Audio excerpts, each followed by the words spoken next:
Og Eskwela APRN. Kinakatawan ng pariralang, Og Eskwela APRN, o, ang mag-aral ay. Hiling ko, sa wikang Manobo, ang pangarap ng kabataang lumad na makatamasa ng edukasyon na makakatulong sa pagpapaunlad ng kanilang komunidad. Noong 2019, ginawa itong slogan ng Save Our Schools Network, SOS, isa. Upang manawagan ng suporta para sa Lumad Bakwit School, isang pansamantalang paaralan makeshift school sa Kamaynilaan para sa mga mag-aaral na biktima ng militarisasyon, panliligalig, at iba pang anyo ng pandarahas upang sapilitin silang paalisin mula sa kanilang yutang kabilin, ipinamanang lupa, o lupang ninuno, sa wikang Cebuano, sa Mindanao.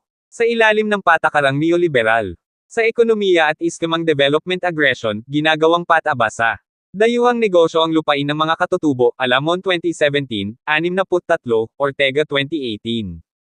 Hango sa salitang, evacuate, ang katagang, bakwit, at ginagamit ito ng iba't ibang pangkat etnolinguistiko sa Pilipinas upang humalili sa voluntaryo nilang paglikas upang protektahan ang komunidad laban sa karahasan, Ken Uday. 2009, 151. Lalo na noong nakaraang mga taon, masasabing mapanlikha ang pagbabakwit ng mga lumad sapagkat inangkin at binagong hubog nila ang bakwit, bilang anyo ng pakikibaka, Alamon 2017, 158, Paluga at Regradio 2016. 2 Sai 2021, 84. Isang halimbawa nito ang lakbayan ng pambansang Minorya. Sa Kamaynilaan, isang taunang protesta kung saan nagmamarcha patungong Kamaynilaan ang daan-daang lumad, Moro, Maralitang Lungsod, at Paysante. Mula sa Mindanao. Una itong tinawag na, Manilakbayan. Mula 2012 hanggang 2019, banibitbit ng mga nagbakwit na lumad kasama ng iba pang lakbayani dalawa. Ang mga isyu ng pagpatay, pangangamkam ng lupa, pagpapusore sa mga paaralan. At militarisasyong sapilitang nagpapaalis sa mga komunidad sa yutang kabilin. Alamon 2017, 222, Espiritu 2017, 55. Isa sa mga tagumpay sa gitna ng bakwit ay ang pagkakatatag ng Bakwit School. Una itong inilunsad sa International Center ng Universidad ng Pilipinas Diliman UPD noong ika-26 ng Hulyo taong 2017 upang makapagpatuloy ng aaral ang higit 100 kabataang lumad na sumama sa lakbayan sa Kamaynilaan. Torres 2019. Umani ng napakalaking suporta ang pansamantalang paaralan. Mula sa ibang paaralan, mga pamantasan, organisasyon, at institusyon sa Maynila, Dero 2020, SOS 2018, UMIL 2017. Bago pa man ito, sinubukan na ng mga nagbakwit na komunidad sa United Church of Christ in the Philippines. UCCP, Horan Center, Davao del Sur na pangasiwaan ang pagpapatuloy ng pag-aaral ng mga mag-aaral na lumad mula sa Talaingod, Davao del Sur. Nakapagtayo ng isa pang bakwit school sa Universidad ng Pilipinas Cebu, UPC. Noong Oktubre taong 2019 upang tumanggap ng mas marami pang mag-aaral mula sa mga sinasalakay na komunidad sa Mindanao, SOS 2019C. Nakapagtatag din ng mga bakwit school sa UCCP Horan sa lungsod ng Davao at maging sa lungsod ng Tagum kung saan lumikas ang daan-daang pamilyang apektado ng militarisasyon sa yutang kabilin. Nakapagtatag din ng bakwit school sa Tandag Sports Complex ng Surigao del Sur, SOS 2015B, SOS 2019C. Ipinagpapatuloy sa bakwit school ang kurikulum, pedagohiya, at kolektibong pamumuhay na nakasanayan na ng mga guro't mag-aaral sa mga formal na paaralang lumad. Tila heograpiya lamang ang nagbago. Di tulad ng ibang paaralang nakatirek. Sa iisang lugar, naglalakbay ang bakwit school sa iba't ibang santuwaryo sa kalunsuran. Lumilipat-lipat ito hindi lang para matiyak ang seguridad ng mga mag-aaral, guro, at leader katutubo, kundi upang mabigyan din sila ng plataporma para sa lalo pang pagpapamadmad ng kampanya para sa lupat. Edukasyon. Bunga ng ilang taong pagtindig at pakikibaka ng kabataang lumad. Kasama ang kanilang mga magulang, leader, at komunidad para sa kanilang karapatan sa edukasyon at lupa, SOS 2015B, SOS 2019A.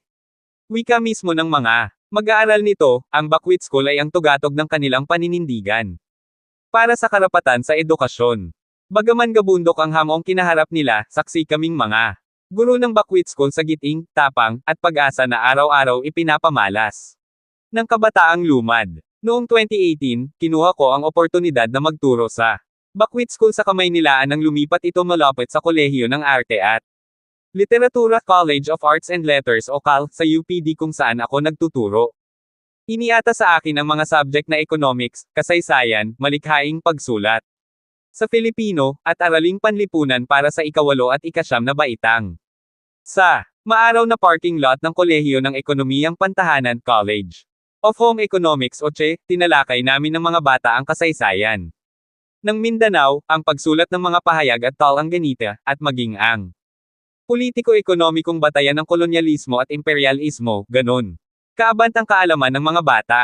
Gayunman, sa maraming pagkakataon, ako ang mag-aaral sa aming klase.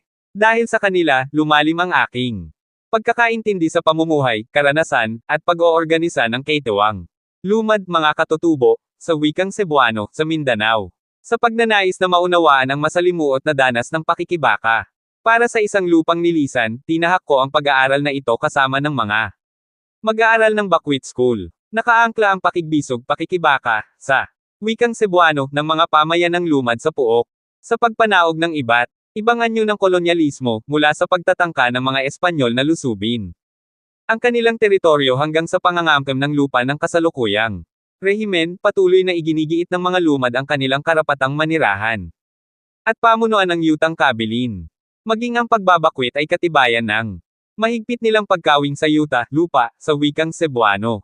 Manifestasyon ng karahasang hinaharap nila sa paliit ng paliit na espasyo kung saan sila isinasantabi ng may kapangyarihan, Paredes 2013, 169. Sa parehong gana, umiinog sa dalumat ng Puok ang kasalukuyang aklat. Nasa ganitong esensya ang nabanggit ni Manzano, 2018, 15, mahalagang suriin ang paraan ng paglikha sa espasyo upang isulong ang nagtutunggalyang mga interes. Papaano nga ba mababagtas ang ugnayan ng espasyo ng yutang kabilin at ng Bakwit School? Hindi ito masasagot ng tulad kung katuwang lamang ng kanilang pakigbisog. Tanging ang mga mag-aaral na naglakbay, nag-aral at nakibaka ang makapaglilinaw para sa atin kung paano nila isinasabuhay at ipinaglalaban ng yutang kabilin sa pamamagitan ng Bakwit School. Sa tulong ng tinatawag kong mapakwento, ibinabahagi sa atin ng kabataang lumad ang hulagway at salaysay ng kanilang pakikibaka. Gayunman, hindi lamang akdang pananaliksik ang aklat na ito. Bagkus, isa itong saksi sa kanilang paghuhulagpos na makapag-aral sa kabila ng pambubusabos ng mga sundalo't negosyo. Noong 2021, makalipas ang 5 taon, ipinagpaliban muna ang operasyon ng Bakwit School dahil sa patuloy na banta sa seguridad ng mga guro't mag-aaral. Sa pagwawakas ng proyektong ito, nilayong idokumento ng aklat ang mga kwentong bumuo at binuo sa Bakwit School. Mahalagang makilala muna kung sino ang nagtatag at nagtaguyod ng mga paaralang lumad at bakwit. Sa Cebuano, ang salitang lumad ay nangangahulugan ng katutubo, native, o isinilang sa lupa, born of the earth. Alamon 2017, Sham, Gaspar 2000, NMP 2020, Isa, Rodel 2017, 8 hanggang Sham, SOS 2019A. Tumutukoy ang kolektibong pangalan sa 18 magkakaiba ngunit magkakaugnay na pangkat etnolinguistiko sa Mindanao na hindi Moro, Paredes 2013, 24. Rodel 2017, 8. Kabilang dito ang mga tribong Ata, Bagobo, Blaan, Bukidnon o Talaandig, Dibabawon, Mandaya, Manobo, Banwaon, Mamanwa, Mangguangan, Mansaka, Subanen, Tagakaulo, Tiboli, Teduray, Higaunon, at Obo, at ang kanilang mga subtribo. Pulu-pulutong na naninirahan ang maraming lumad ng komunidad sa matataas at maging patag na lugar sa Agusan, Bukidnon, Cotabato, Davao, Maguindanao, Misamis, Sultan Kudarat, Surigao, Sarangani, at Zamboanga. Iba-iba ang wikang buhay na ginagamit ng bawat tribo ngunit malawakan din ang pagkatuto at paggamit ng Bisaya o Bonisaya. Isang variety ng mga wikang Cebuano at Hiligaynon para sa pakikipag ugnayan sa mga nagmula sa ibang pangkat, NMP 2020, 45. Sa pangkalahatan, tinatayang papalo sa 17 milyon ang populasyon ng mga pangkat etnolinguistiko sa Pilipinas, Lagos et al. 2020, 41. Ayon sa pambansang senso noong 2010, binubuo ng mga lumad ang 3.38% ng kabuuang Populasyon ng bansa, Giselquist at McDum 2015 sa NMP 2020, isa. Tinataya, na mga abot sa 1,2 milyon ang bilang ng mga lumad. Binubuo, nila ang 9% ng populasyon ng Mindanao at ang mayorya ng 11 bayan sa buong Pulu, Rodel 2012, 48. Lumitaw ang gayong distribusyon ng populasyon halos 100 taon mula noong 1913 kung kailan unang nagkaroon ng resettlement program patungong Mindanao ang pamahalaan ng Maynila, 49 hanggang 50. Para sa mga tribe ang bumubuo sa lumad, ang lupa ay buhay, alamon. 2017, 156, Gaspar 2000, 2. Anang historiador na si Rudy Rodel, 2017, 31 hanggang 2. Limitado ang nakasulat na dokumento tungkol sa mga pamayan ng lumad. Bago nagsimula ang pananakop ng Espanya sa Pilipinas noong 1565. Gayunman, nababanaag niya batay sa ebidensya mula noong 1596 na nakadepende sa paninirahan sa loob ng mahabang panahon ang karapatan ng pag-aari ng isang tribo sa lupain. Bukod sa espiritual at kultural na kahalagahan nito. Bilang pamana, ang lupa ay ang lunduyan ng agrikultural na produksyon na nakapagsusustena sa mga pamayan ng lumad, Acosta 1994, 61. Nananatili silang malapit sa lupa gawa ng ganite, tradisyon, at produksyong nakaangkla. Sa lupa na nagbubunga ng makakain at mapapanggamot, Acosta 1994, 76 hanggang 77. Argiles 2021, Paredes 2013, 20. Isang exonym o pangalan mula sa labas, ang lumad, external, ang pinagmumulan at gamit nito upang humalili sa mga tribang may pagkakapare. Pareho sa mga tagalabas, Andaye 2013, 6, Paredes 2013, 145. Kinikilala man ng mga pangkat ang iilang pagkakawangis, naging limitado ang relasyon nila sa isa't isa sa pinakamatagal na panahon dahil sa mga pagkakaiba sa ninuno, paniniwala, kultura, at wika.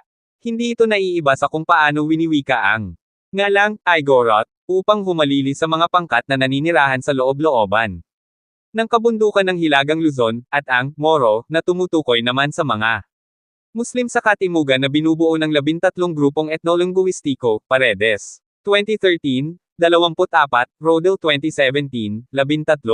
Sa harap ng krisis, inangkin ng mga lumad ang pangalang itinatawag sa kanila ng mga tagalabas upang maging lunduyan ng politikal na paninindigan.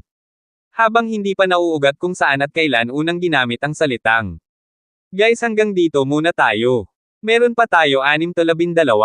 Please subscribe guys, wag nyo na rin kalimutan mag-i-click ang notification bell para lagi po kayo update guys, thank you.